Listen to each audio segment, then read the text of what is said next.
بسم اللہ الرحمن الرحیم۔ فیکٹ سٹی کے معزز ناظرین کو السلام علیکم۔ دوستو 2023 مسلم دنیا کی نظریں ترکی پر جمی ہوئی ہیں۔ آخر کیا وجہ ہے؟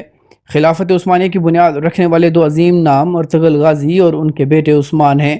جرأت و بہادری کی وجہ سے 650 سال تک حکمرانی بھی ایسی کی جس کی کوئی نظیر نہیں ملتی۔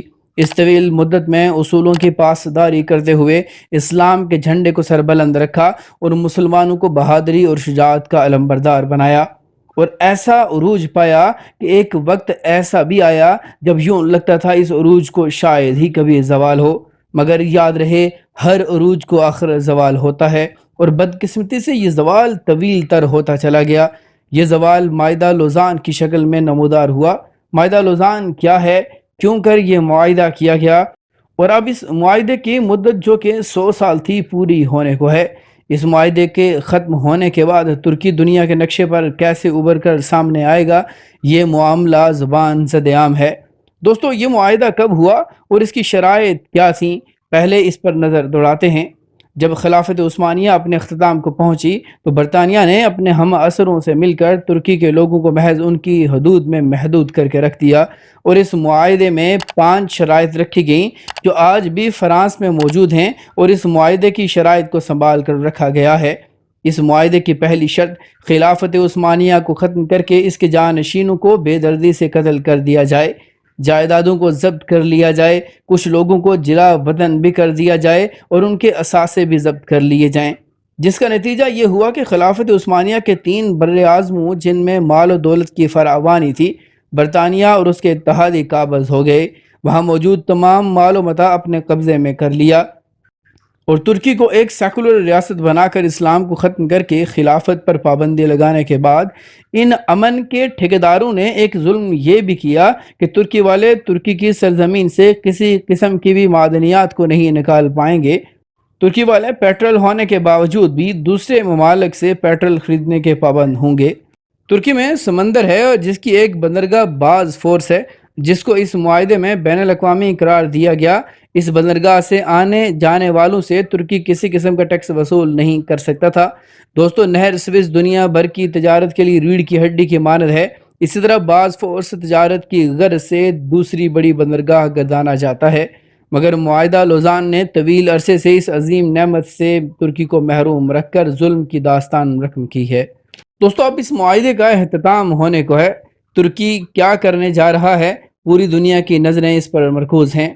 پہلے نمبر پر ترکی اپنے آپ کو تیل میں خود کفیل بنانے کے حوالے سے ذہن سازی کر چکا ہے۔ اس تیل سے ترکی اپنی انرجی کی ضروریات کو پورا کرنے کے بعد دوسرے ممالک کو فروخت کر کے معاشی طور پر خود کو مضبوط بنائے گا۔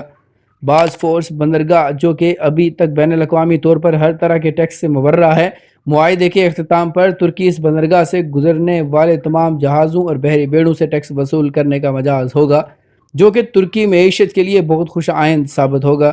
ترکی ایک نہر جس کو استنبول نہر کا نام دیا گیا ہے، اس پر بھی کام کر رہا ہے۔ اس نہر کا مقصد 5 سے 7 سال بعد دنیا پر عیاں ہوگا۔ یہ نہر سوئس نہر سے بھی زیادہ اہمیت کی حامل ہوگی، اور اس نہر سے ٹیکس کی مد میں ایک کثیر رقم جمع ہوگی جو کہ ترکی کی معیشت کو بہتر بنانے کے لیے اہم کردار ادا کرے گی۔ ترک اپنے کھوئے ہوئے وقار کو پانے کے لیے ایک اور اسٹریٹجی پر کام کر رہے ہیں۔ آپ نے دیکھا ہوگا دنیا میں کہیں بھی مسلمانوں پر ظلم و بربریت کی بات ہو، چاہے وہ کشمیر ہو یا فلسطین، ترکی کے صدر طیب اردگان ضرور مسلمانوں کے حق میں آواز بلند کرتے ہیں، کیونکہ ترک ایک مربوط اور مضبوط پلان سے آگے بڑھ رہے ہیں، اور حالات اور وقت کی نزاکت کے پیش نظر ترکی نے چائنا، بھارت اور مسلمانوں کی واحد ایٹمی طاقت پاکستان سے تعلقات بہترین بنانے کے لیے کوشاں ہے۔ دوستو ترکوں نے 650 سال خانہ کعبہ اور مدینہ منورہ میں میزبانی کے فرائض سر انجام دیے ہیں۔ اب یہ فریضہ اہل سعود ادا کر رہے ہیں، اور اہل سعود کو امریکہ کی پشت پناہی حاصل ہے۔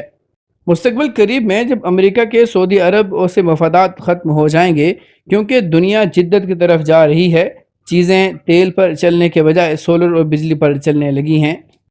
اس ٹیکنالوجی کے پیش نظر امریکہ اہل سعود سے منہ پھیرنے والا ہے، اور پھر ووٹنگ کے ذریعے کعبہ کے نئے متولی کا انتخاب ہوگا، جس میں پاکستان، ایران، بھارت کا ووٹ بہت اہمیت کا حامل ہوگا۔ اس تناظر میں ترکی نے اپنے اتحادیوں کے صف میں پاکستان اور دیگر ممالک کو شامل کر لیا ہے۔ اب اس میزبانی کا اصل حقدار کون ہوگا یہ وقت ہی بتائے گا، مگر ہماری یہ دعا ہے کہ دنیا میں اسلام اور پاکستان کا بول بالا ہو اور کفر و شرک نیست و نابود ہو جائیں اور ترکی اپنا وہ مقام پھر سے حاصل کر سکے جو انہوں نے خلافت عثمانیہ میں حاصل کیا تھا۔ امید ہے کہ ہماری آج کی یہ ویڈیو آپ کو ضرور پسند آئی ہوگی۔ ویڈیو پسند آنے کی صورت میں لائک، شیئر اور کمنٹ کر کے اپنے آراء سے ہمیں ضرور آگاہ کیجیے گا۔ ملتے ہیں اگلی ویڈیو میں کسی نئے ٹاپک کے ساتھ، تب تک اپنا اور اپنے سے منسلک تمام لوگوں کا خوب خیال رکھیے گا۔ فی امان اللہ۔